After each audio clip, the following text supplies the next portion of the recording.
Terima kasih sudah klik video ini. Tapi jangan lupa guys, klik tombol subscribe karena subscribe itu gratis. Dengan subscribe kamu support channel ini terus untuk upload hampir setiap hari. Ingat, subscribe itu gratis. Gak ada ruginya kamu klik tombol subscribe guys. Selamat menonton. Enjoy.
Assalamualaikum warahmatullahi wabarakatuh.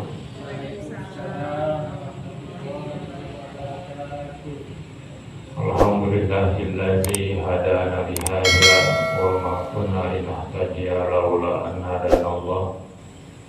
Asyhadu an la ilaha illallah wahdahu la syarika lah. Wa asyhadu anna Muhammadan abduhu wa rasuluhu allazi la nabiyya ba'dahu. Allah Ta'ala fil Qur'anil Karim. A'udzu billahi minasy syaithanir rajim.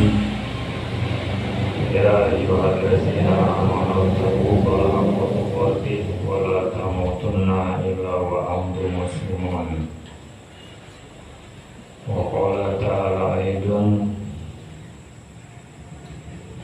wa innama tuwaffawna ujurakum yawmal qiyamah faman zuhziha 'anil nari wa udkhilal jannata faqad faz wa mal hayatud dunya illa mata'ul ghurur.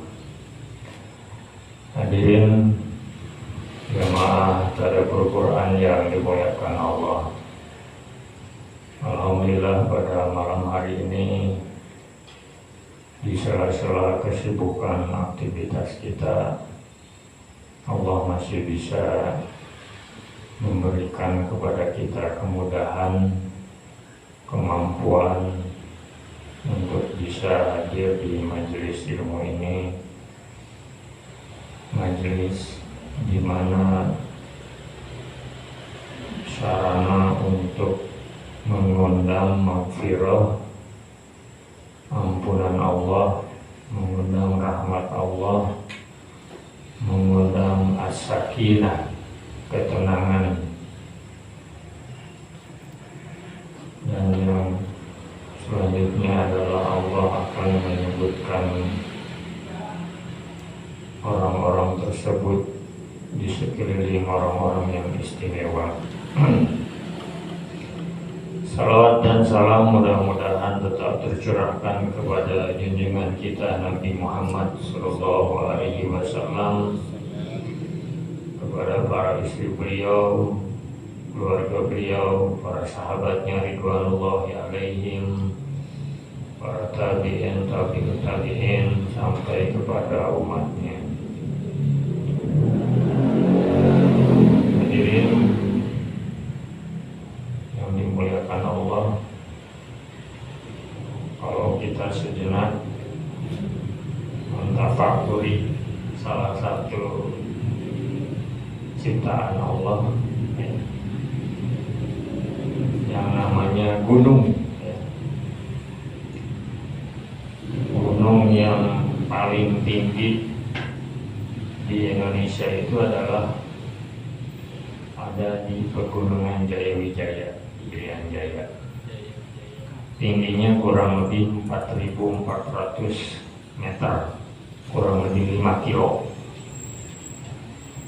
Kalau di dunia yang paling tinggi adalah Mount Everest. Wilayahnya ada di Tibet, Cina, daerah situ ya. Tingginya kurang lebih 9.800 meter atau 10 kilo. Banyak orang yang sudah berjatuhan korban karena ingin mendaki gunung, tapi situasi dan kondisinya sangat rawan sehingga hampir kurang lebih 300 orang yang meregang nyawa. Nah, itu sebuah ilustrasi bagaimana di kehidupan dunia ini tidak ada yang final ya, tidak ada yang puncaknya. Maka kalau ditanya tentang puncak kebahagiaan seorang mukmin itu bukan di dunia. Keliru kalau salah kalau misalnya kita hanya mengejar-ngejar ya, keberhasilan di dunia. Dan Al-Quran sudah menyinggung, ya, sudah menyebutkan baik melalui ayat-ayat Allah Al-Quran ataupun hadis Rasulullah, bagaimana di kalangan manusia itu ada yang mengharapkan kesenangan dunia saja, ya, alpa dia lupa tentang kebahagiaan yang hakikinya di akhirat. Maka oleh karena itu seringkali ada doa sapu jagat ya, yang sering kita mohonkan ya. Terdapat di dalam Quran surat Al-Baqarah ayat yang ke-201 dan 202 ya.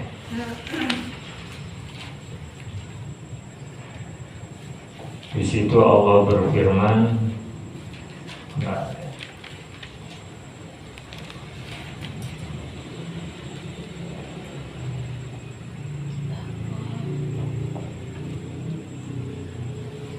A'udzu billahi minasy syaithanir rajim. A'udzu billahi minasy syaithanir rajim.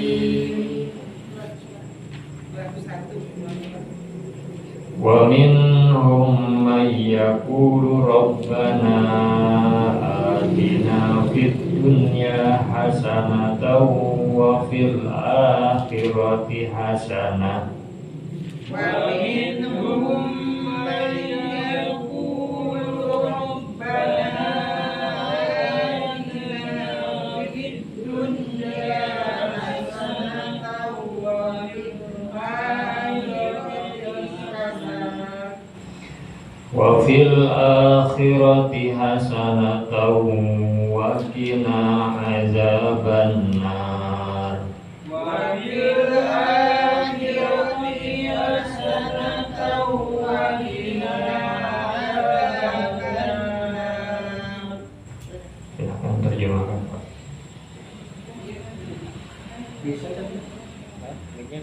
Dan di antara mereka ada yang berdoa, ya Tuhan kami, berilah kami kebaikan di dunia dan kebaikan di akhirat, dan lindungilah kami dari azab neraka. Shadaqallahul Adzim.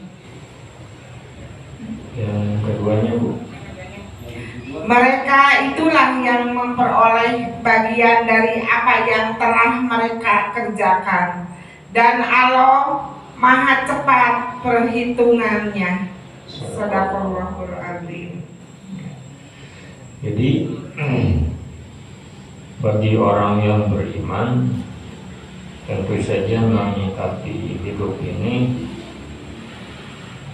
sebagaimana yang memang dimintakan oleh Al-Quran, ya, bahwa hidup ini adalah ibadah, ya. Hidup ini adalah tujuannya untuk meraih ridho Allah Subhanahu wa Ta'ala. Jadi sekalipun dunia ini hanya sementara, tapi sementara pun kita tidak boleh lalai, tidak boleh kita menyia-nyiakannya, karena kefanaan dunia ini, ya, kalau kita tidak memanfaatkannya dalam ketaatan kepada Allah. Jadi yang dimaksud dengan hasanah fid dunia di situ tafsirannya adalah taat kepada Allah. Ya, daya rezeki mah sudah pasti dikasih. Cuman yang seringkali banyak disalahartikan itu kebaikan di dunia itu hanya melulu tentang materi. Padahal materi mah, ya, asupan mah sudah Allah sediakan. Justru yang dituntut itu adalah hasanah di situ adalah taat ilallah, ketaatan kepada Allah. Ini yang sering kali lupa. Makanya membaca doa Rabbana atina fid dunya hasanah itu kalau tidak ditadaburi, pandangannya hanya apa? Dunia. Aya mobil, gaduh bumi ageng, ya, dompet tino, gitu ya. Udah gitu makan sare tibra, ya. Waalaikumsalam. Ya. Kalau bahasa Sunda mah apa? Diistili heran panon. Ya. Jadi kalau membaca Rabbana atina fid dunya hasanah itu seringkali dipersepsikannya adalah kebaikan yang hanya melulu tentang materi. Padahal justru yang dituntut itu adalah ketaatan kepada Allah. Ya. Maka ketika seseorang itu sudah memahami tentang apa itu kebaikan dunia, ya, maka dia akan betul-betul memanfaatkannya dengan baik.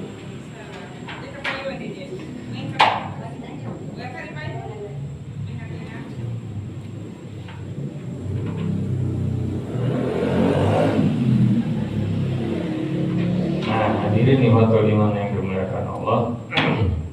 Jadi, ya, bahagia di dunia dan bahagia di akhirat. Nah, hasanah fil akhirah adalah apa? Surga. Nggak ada lain lagi. Ya, jadi jangan sampai ada anggapan, kamu mah minta terus surga. Justru itu yang disuruh oleh Rasulullah SAW tuh. Kan Rasulullah SAW tuh mendawamkan doa ini. Rabbana atina fid dunya hasanah wa fil akhirati hasanah. Ya. Minta surga Allah. Allahumma inni as'aluka ridhaka wal jannah. Ya. Cuman surga itu, kebaikan di akhirat itu tidak lantas serta-merta kita dapatkan secara cuma-cuma. Jangankan nanti di akhirat, di dunia seseorang itu akan mendapatkan upah sebagaimana apa yang dia usahakan. Itu hukum sebab akibat. Tapi kalau berhadapan dengan yang namanya kita dihadapkan dengan nikmat yang Allah berikan, itu sungguh banyak sekali. Sebelum kita meminta, sebelum kita ibadah, Allah udah ngasih. Itu Maha Rahman Rahimnya Allah. Cuman terkadang manusia itu lalai. Cuman terkadang manusia itu tidak menyadari nikmat yang begitu besar yang sudah Allah berikan. Ya. Dia hanya yang nampak dalam pandangannya adalah yang ada di penglihatannya. Seperti sekarang nih ngumpul kayak gini. Ini tuh disebutnya salah satunya kata Rasulullah SAW, tidaklah berkumpul suatu kaum yang dimana di situ tadarus Al-Quran, mentadaburi Al-Quran, melainkan rahmat akan melingkupi, maghfirah akan dicurahkan, turunkan, begitupun sakinah, ketenangan. Jadi kalau baca hadis itu berarti semakin kita sering frekuensinya untuk mentadaburi Al-Quran, berarti kita di situ juga sambil mengundang ketenangan dari Allah. Coba nanti di keluarga masing-masing bacakan Quran, cuma 20 menit, 15 menit, supaya dikupingkan konversannya, awaskan lah, pas terjemahkan, terus tafsirnya 3 ayat, 2 ayat, ya. Walaupun terkadang mungkin ada yang belum sepemahaman, tapi sedikit-sedikit, ya. Maka bukan hanya bacaan Quran saja yang akan mendatangkan pahala, tapi tadi sakinah, ketenangan, ya. Makanya ada keinginan dari kita masing-masing itu bukan hanya lantas berhenti ketika mendengarkan pengajian tuh, tapi ada dorongan juga untuk menyampaikan. Kan kalau ditanya hadirin sekalian, oh yang masuk surganya barang-barang bersendiri, ingin sepi atau ramai di surga bu? Ramai. Kalau begitu apa tugas kita? Sama-sama ingin yang lain juga paham seperti kita.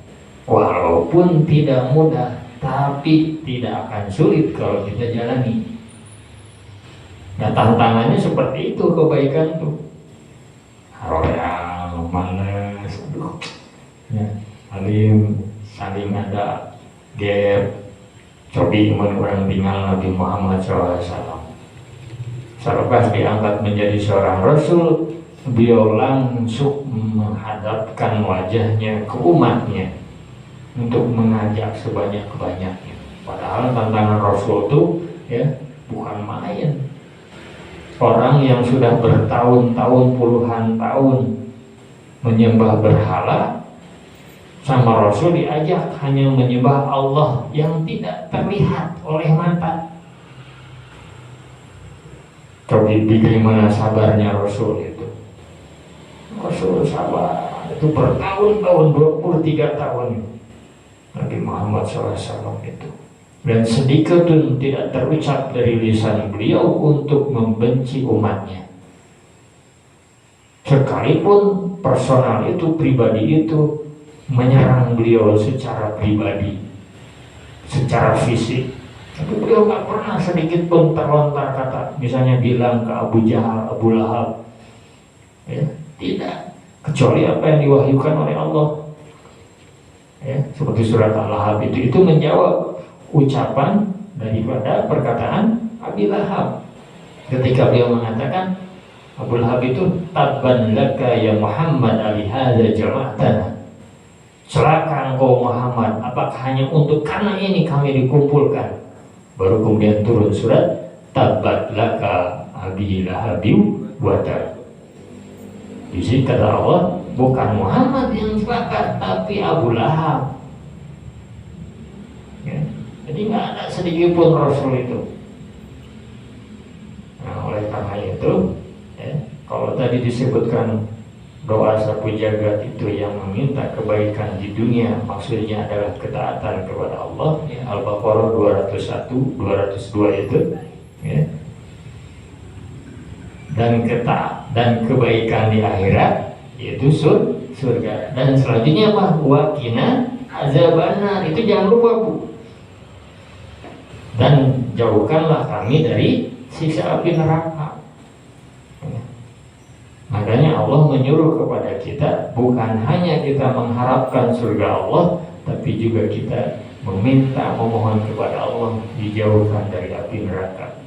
Ya ayyuhallazina amanu qu anfusakum wa ahlikum nar.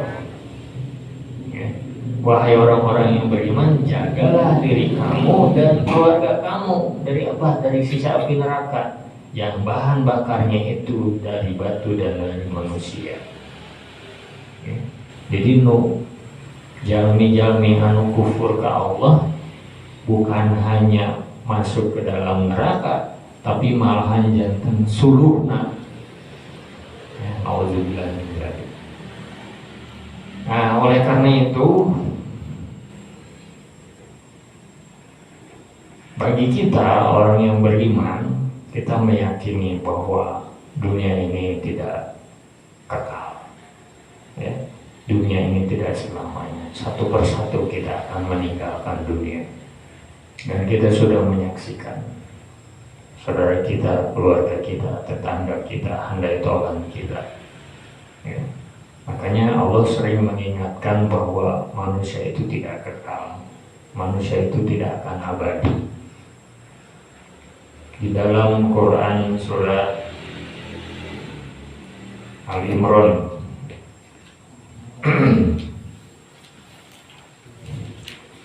Al-Imran surat yang ketiga ayat yang ke-185.